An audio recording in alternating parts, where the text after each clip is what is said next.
Hello दोस्तों, नमस्कार। कैसे हैं आप लोग? हम आशा करते हैं दोस्तों आप लोग अच्छे होंगे, अपनी पढ़ाई में लगे होंगे दोस्तों।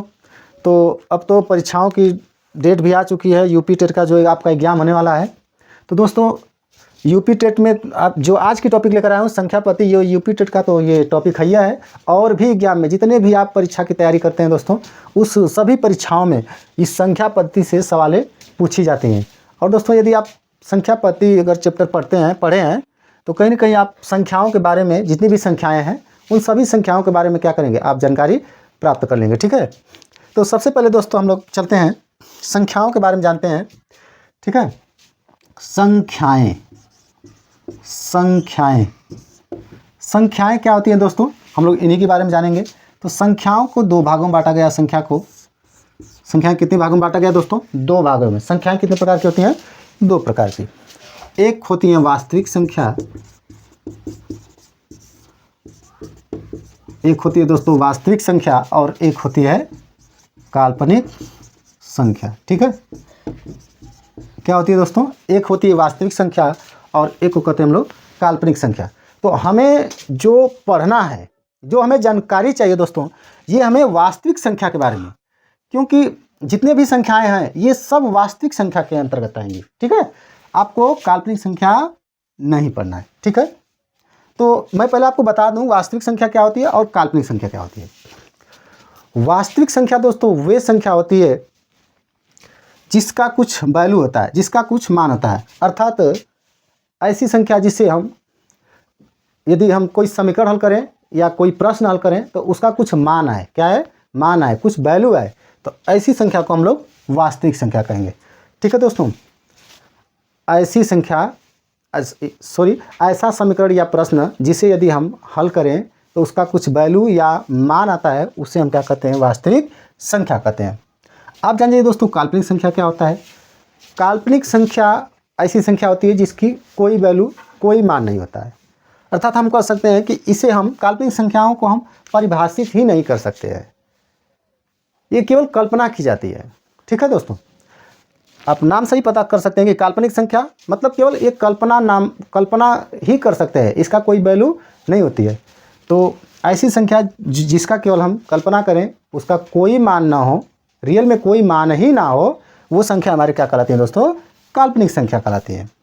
जैसे हम कह दें कड़ी में -4, इसका कुछ वैल्यू है, कुछ मान है, इसका कोई वैल्यू, कोई मान नहीं होगा, क्योंकि इसका वर्गमूल हम नहीं निकाल सकते, इसको हम परिभाषित ही नहीं कर सकते हैं दोस्तों। इस संख्या को हम परिभाषित ही नहीं कर सकते हैं, इसका हम वर्गमूल नहीं निकाल सकते हैं, तो इसलिए ये काल्पनिक संख्या है। ठीक है, बात समझ में आ रही होगी आपको। यदि हम कड़ी में -9 भी कह दें तो ये भी काल्पनिक ही है।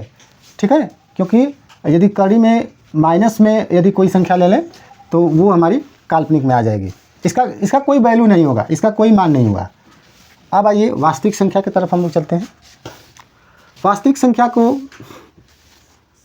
हम लोग दो भागों में बांटते हैं। एक को कहते हैं परिमेय संख्या और एक को कहते हैं दोस्तों अपरिमेय संख्या। परिमेय संख्या, अपरिमेय संख्या, इनको कितने भागों में बांटा गया? इनके कितने बच्चे हुए? दो बच्चे, एक परिमेय एक अपरिमेय। परिमेय संख्या क्या होती है, अपरिमेय संख्या क्या होती है दोस्तों, इसे हम बताएंगे। सबसे पहले आप जान लीजिए, तो वास्तविक संख्या को दो भाग हुए, परिमेय संख्या, अपरिमेय संख्या। एक तरह से हम कह सकते हैं दोस्तों परिमेय संख्या, अपरिमेय संख्या, दोनों को यदि हम मिला दें, दोनों को सम्मिलित रूप को ही हम वास्तविक संख्या कहते हैं। मैंने आपको पहले ही बोला है कि काल्पनिक संख्या को आपको नहीं पढ़ना है, काल्पनिक संख्या से आपसे कोई मतलब नहीं है, आपको क्या करना है? वास्तविक संख्या। और जितने भी संख्याएं होती हैं, चाहे वो परिमेय हो, अपरिमेय हो, प्राकृतिक हो, पूर्ण संख्या हो, जो भी संख्या है दोस्तों वो सब किसके अंतर्गत आएगी? वास्तविक संख्या के अंतर्गत आएगी। ठीक है, तो आइए थोड़ा सा इनके बारे में हम जान लेते हैं। तो परिमेय संख्या के भी तीन भाग हो जाते हैं। एक होता है दोस्तों प्राकृतिक संख्या। क्या होता है? प्राकृतिक संख्या। एक होती है दोस्तों पूर्ण संख्या, एक होता है पूर्णांक। मैं सभी के बारे में बता दूंगा। ये हमारी परिमेय संख्या के तीन भाग हो गए, एक प्राकृतिक संख्या, पूर्ण संख्या और पूर्णांक। ठीक है, तो चलिए अब मैं बताता हूँ आपके सारे संख्याओं के बारे में। प्राकृतिक संख्या क्या होता है, पूर्ण संख्या क्या होता है, पूर्णांक क्या होता है, सभी संख्याओं के बारे में आपको दोस्तों बता दूंगा। और आज की क्लास में यदि आप बने रहें तो आप सारी संख्याओं के बारे में जान जाएंगे। और आप किसी भी परीक्षा में बैठेंगे तो आप यहाँ से सवाल बनेगा तो आप गलत नहीं करेंगे, ठीक है ना। चलिए तो हम मिटाते हैं, आप स्क्रीनशॉट ले लीजिएगा। जो भी हमारे साथी हमसे जुड़े हैं वो चैनल को सब्सक्राइब कर देंगे। और डेली बाय डेली दोस्तों आपको ऐसे मैथ की टॉपिक लाता रहूँगा, तो जो भी साथी नोट करें वो नोट कर लेंगे, और जो स्क्रीनशॉट ले रहे हैं वो स्क्रीनशॉट ले लेंगे। आप जब भी कोई क्लास देखने बैठी तो कम से कम एक कॉपी और एक कलम लेकर बैठिए दोस्तों, क्योंकि जब आप नोट करते हैं तो कहीं ना कहीं वो आपको याद भी तो होता है ना। आप नोट जब भी किया करिए, आप जब नोट करेंगे तो आपको याद होगा वो चीज़ें, ठीक है। तो चलिए सबसे पहले हम शुरू करते हैं संख्याओं के बारे में आपको जानकारी के लिए शुरू करते हैं। सबसे पहली संख्या लेते हैं दोस्तों हम प्राकृतिक संख्या। क्या लेते हैं? प्राकृतिक संख्या। क्या होता है प्राकृतिक संख्या? प्राकृतिक संख्या दोस्तों वे संख्या होती है जो एक से शुरू हो और कहाँ तक जाए? अनंत तक जाए। लेकिन ये संख्या क्या होती है? ये एक संख्या, प्राकृतिक संख्या एक तरह से हम कह सकते हैं ये गिनने के काम आती है। जो हम काउंटिंग करते हैं, जो हम गिनते हैं, वो गणना के काम, जो गणना के लिए लेते हैं वो संख्या हमारी क्या होती है? प्राकृतिक संख्या होती है। तो जो गणना करने के लिए जो संख्या प्रयोग की जाती है, जो काउंटिंग के लिए या गिनती के लिए, वो हमारी कौन सी संख्या होती है दोस्तों?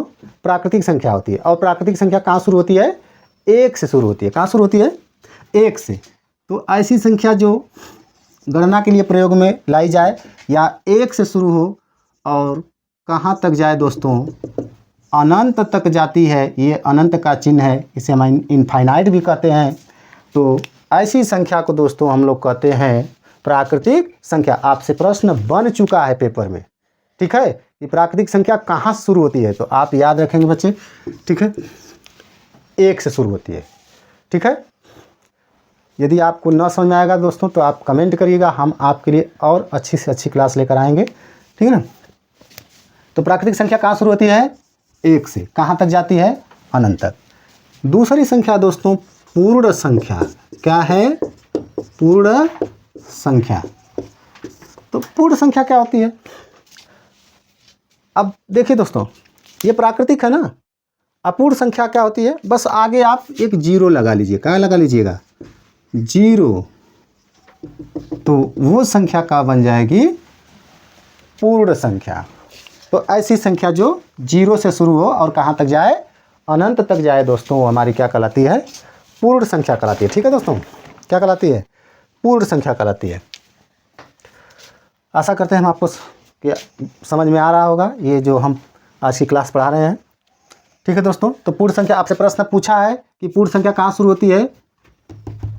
शून्य से शुरू होती है, जीरो से, ठीक है। और ऐसे भी प्रश्न पूछा है कि सबसे छोटी पूर्ण संख्या क्या है?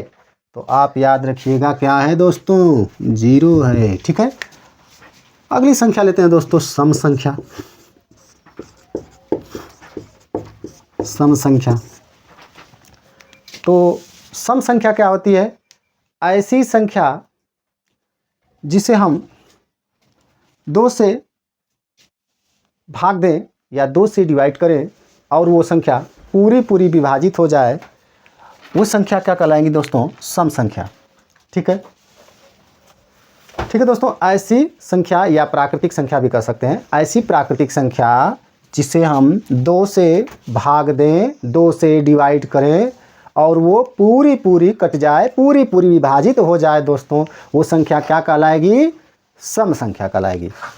तो चलिए कौन कौन सम संख्या बताइए? 2 हो जाएगी, 4 हो जाएगी, 6 हो जाएगी, 8 हो जाएगी, डॉट डॉट डॉट, और भी है संख्या, ठीक है।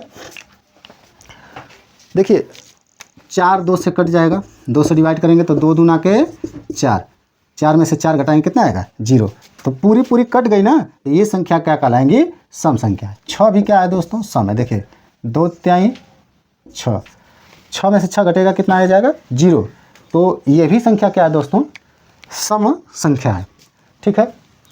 बहुत लंबा क्लास नहीं होगा, कोशिश करेंगे पूरी संख्याओं को हम आपको अच्छे से कम समय में समझा दें। अगली संख्या है दोस्तों विषम संख्या। विषम संख्या, विषम संख्या क्या होती है? ऐसी प्राकृतिक संख्या दोस्तों, या ऐसी संख्या जिसे हम 2 से भाग करें, 2 से डिवाइड करें और वो पूरी पूरी विभाजित ना हो, मतलब वो न कटे। तो ऐसी संख्या जिसमें हम 2 से भाग करें दोस्तों और वो न कटे, वो क्या कहलाती है दोस्तों? विषम संख्या कहलाती है। जैसे एग्जाम्पल के थ्रू लेंगे तो 1 हो जाएगा, 3 हो जाएगा, 5 हो जाएगा, 7 हो जाएगा, डॉट डॉट डॉट etc। ठीक है, अब बताइए 3 2 से कटेगा? कहेंगे सर नहीं कटेगा। 2 से लगाइए ना, 2 कमा 2, 3 में से 2 गया 1, शेषफल 0 नहीं आया। ये 3 2 से नहीं कटी, इसका मतलब ये संख्या क्या है दोस्तों? विषम संख्या है। ठीक है, आप याद रखिएगा। अगली संख्या हम लेते हैं दोस्तों, ये समझ में आ रहा होगा आप, मैं आशा करता हूँ। अगली संख्या लेते हैं दोस्तों हम लोग भाज्य संख्या। क्या है? भाज्य संख्या। आप नोट कर रहे हैं तो नोट भी करते रहिएगा। भाज्य संख्या, तो भाज्य संख्या क्या होती है दोस्तों? ऐसी संख्या जो जिनके कम से कम 3 गुणनखंड हो। कितने हो? 3 गुणनखंड हो। या हम कह सकते हैं कि ऐसी संख्या जो स्वयं से 1 से और स्वयं से और स्वयं के अलावा और भी किसी संख्या से, 1 से भी कटेगी और किसी भी संख्या से वो कट सकती है, तो ऐसी संख्या हमारी क्या कहलाएगी? भाज्य संख्या कहलाएगी। मतलब स्वयं से भी कटे और किसी और भी संख्या से कटे, वो संख्या क्या कहलाएगी? भाज्य संख्या कहलाएगी। जैसे अगर हम एग्जाम्पल लेंगे तो क्या हो जाएगा? 4, फिर 5 होगा? कहेंगे नहीं होगा, क्योंकि 5 से ही कटेगा, 5 और किसी संख्या से नहीं कटेगा। लेकिन 4 देखिए, 4 से भी कटेगा, 4 2 से भी कटेगा, 4 1 से भी कटेगा। तो मैंने क्या कहा कि भाज्य संख्या होती है जिसके अधिकतम गुणनखंड कितने होते हैं? कम से कम 3 होते हैं।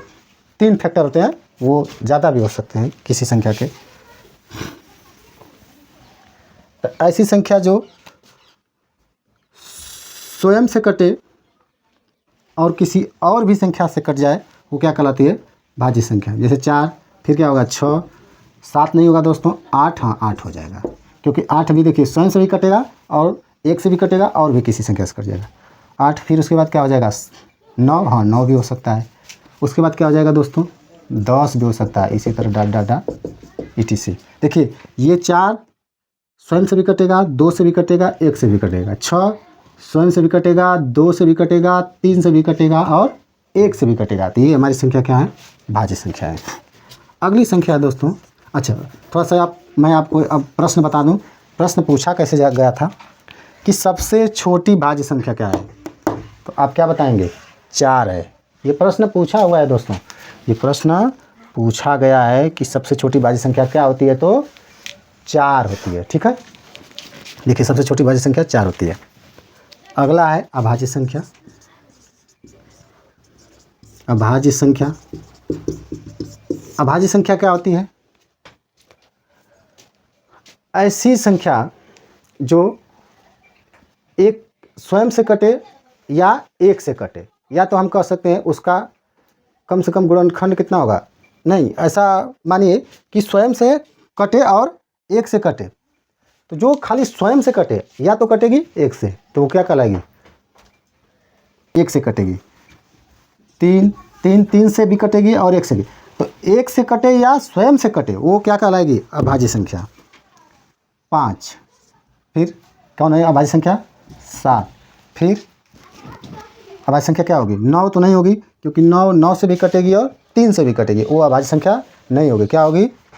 9 नहीं होगी तो क्या होगी? 7, 9, फिर 11, हाँ 11, फिर 13। ये हमारी संख्या कैसी है? अभाज्य संख्या है दोस्तों। ये प्रश्न पूछा हुआ है आपके पेपर में कि सबसे छोटी अभाज्य संख्या क्या है? तो 2। और 2 कैसी अभाज्य संख्या है दोस्तों? तो नोट कर लीजिएगा, 2 एक सम अभाज्य संख्या है। 2 एक कैसी है? तो सम अभाज्य संख्या है। आज दोस्तों, आज की अगर क्लास आप देख ली अच्छे से, तो मैं कोशिश करूंगा कि पूरी संख्याओं के बारे में आपको अच्छे से जानकारी दे दूं, ताकि कहीं से संख्या से अगर कोई प्रश्न बन जाए तो आपसे छूटने वाला नहीं है। हमारा कोशिश होगा ऐसा। तो 2 एक कैसी संख्या है, समअभाज्य संख्या है। चलिए दोस्तों नोट कर लीजिए, अगली संख्या हम लेते हैं। कोशिश होगा कि कम समय में आपको ये जो संख्याओं की जानकारी है अच्छे से दे दूं। अगली संख्या दोस्तों सहअभाज्य संख्या, सहअभाज्य